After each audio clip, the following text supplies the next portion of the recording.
Good afternoon everyone, welcome back to a new blog. আজকে 9 মে 2026 আর এখন ঘড়িতে বাজছে বিকেল 5:30। আজকে আমরা চলে এসেছি পিহুকে নিয়ে বিষ্ণুপুরের যে চিলড্রেন্স পার্ক আছে সেখানে।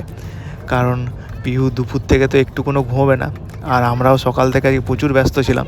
আমাদের যে পোস্ট অফিস আছে সেখানে আমাদেরকে যেতে হয়েছিলো, আমাকে পিহু দীপকে। কারণ আমরা যে কলকাতার যে পাসপোর্ট অফিস গিয়েছিলাম সেখানে পাসপোর্টটা বললো 1 সপ্তাহের মধ্যে হয়তো চলে আসবে। তো 1 সপ্তাহের মধ্যে চলে এলে আমাদের এই পিহুকে নিয়ে হঠাৎ করে বিষ্ণুপুর আসা খুব মুশকিল। তার জন্য আমরা পোস্ট অফিসে যে পোস্টমাস্টার আছে তাকে আমরা ডিক্লারেশন দিয়ে যাবো যে আমাদের অবর্তমানেও যেন আমাদের বাবাদেরকে দিয়ে দেওয়া হয়। তার জন্য দীপ আর একটা অ্যাপ্লিকেশন করেছে, আমিও অ্যাপ্লিকেশন করেছি। তো তারপর পিহুকে নিয়ে এসেছি এখন আমাদের এই চিলড্রেন্স পার্কে। পিহু তো খুব মজা, সে তো জানায়, মানে কিছু বলার নেই। ও এসেই ফার্স্টেই ঢুকেই বলছে দোলদোল করবো। তো ওকে দোলদোল করতে চাপিয়ে দেওয়া হয়েছে। প্রথমে মা ওকে করাচ্ছিল, কিন্তু ওর মা করালে পোষায় না, ওকে বাবাকেই করাতে হবে। বাবা একটু দূর জোর জোর করে করায়, তো তাই ওর বেশি পছন্দ হয়।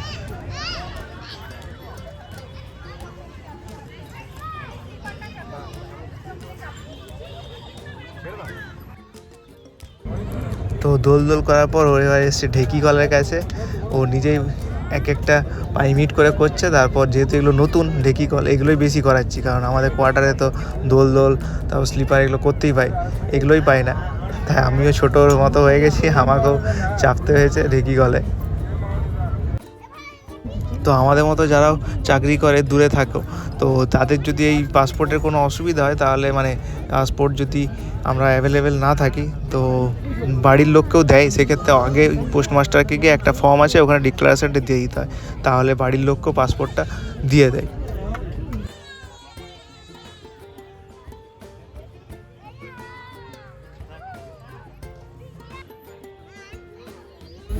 পিহুর ঢেকি কল হয়ে গেছে। এরপর এসছে একটা চরকি, সেই চরকিতে ওর পছন্দ। এটা ছোটোবেলায় যখন আসতো ওর খুব পছন্দ ছিল, এই চরকিটা ওর খুব ভালো লাগতো।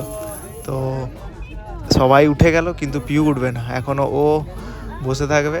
ওর খুব ভালো লাগছে, তার জন্য আমাকে দিয়ে এবার ঘোরাতে হচ্ছে।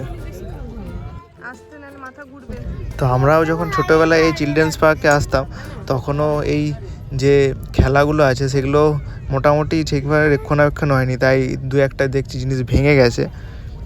রক্ষণাবেক্ষণ হলে খুব ভালো হতো, সব জিনিসগুলো আরও ভালো করে, আরও নতুনত্ব যদি আরও কিছু এখানে ইমপ্লিমেন্ট করতো, আরও কিছু দিত, তাহলে এই চিলড্রেন্স পার্কটা আরও ভালো হতো।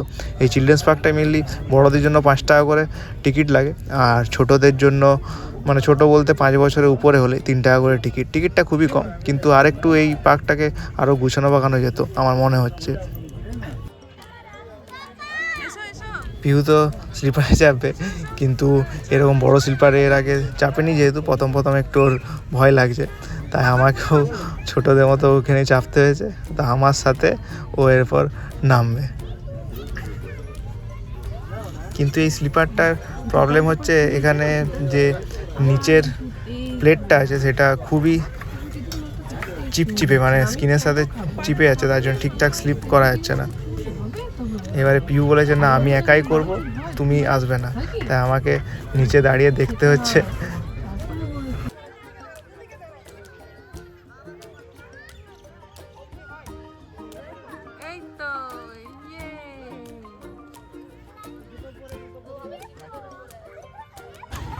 এখানে যে প্লেটগুলো নিচে দেওয়া আছে সেগুলো খুবই মানে চিটে যাচ্ছে স্কিনের সাথে, তার জন্য ও ঠিকমতো থামতেই পারছে না, তাই আমাকে বারবার ডাকছে।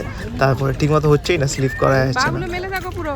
আগে যেগুলো ছিল আমাদের ছোটোবেলায়, তখন সেগুলো বেশ ভালো ছিল, তখন বেশ সুন্দর স্লিপ হতো।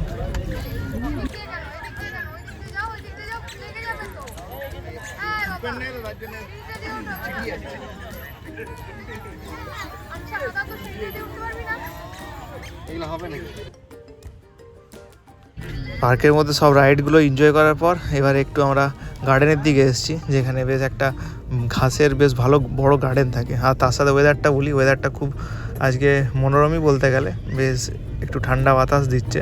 যদিও যে কোনো সময় আবার কালবৈশাখী ঝড় আসতেই পারে। ওখানে ওই দিকে দেখা যাচ্ছে একটু কালো কালো মেঘ করেছে।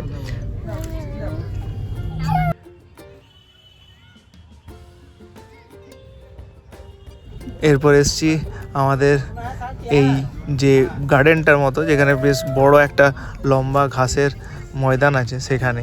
আর এখানে এসে পিউর আবদার হচ্ছে এই রকম যে ছবিটা আছে তার মতো পিউ কোলে তুলতে হবে। আর এটা আমরা প্রত্যেকবার যখনই আসি তখনই এখানে ছবি তুলি।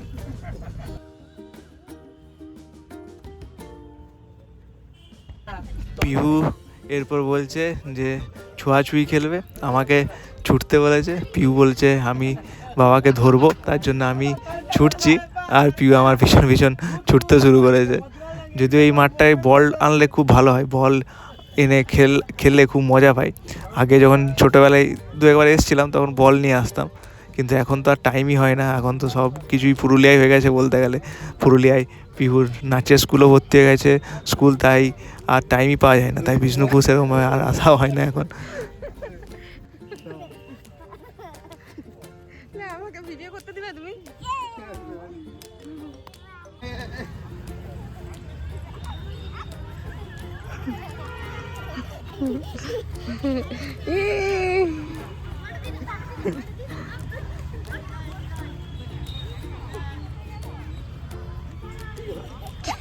কে যে কাকে ছুটছে বোঝাই যাচ্ছে না। হ্যাঁ,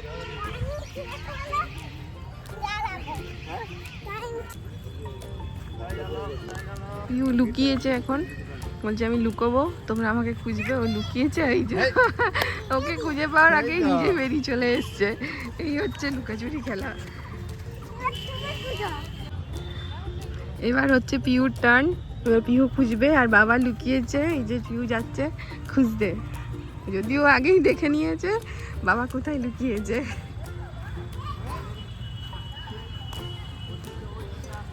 খুঁজে নিয়েছে বাবাকে। যাচ্ছে পিউ কই, পিউ কই,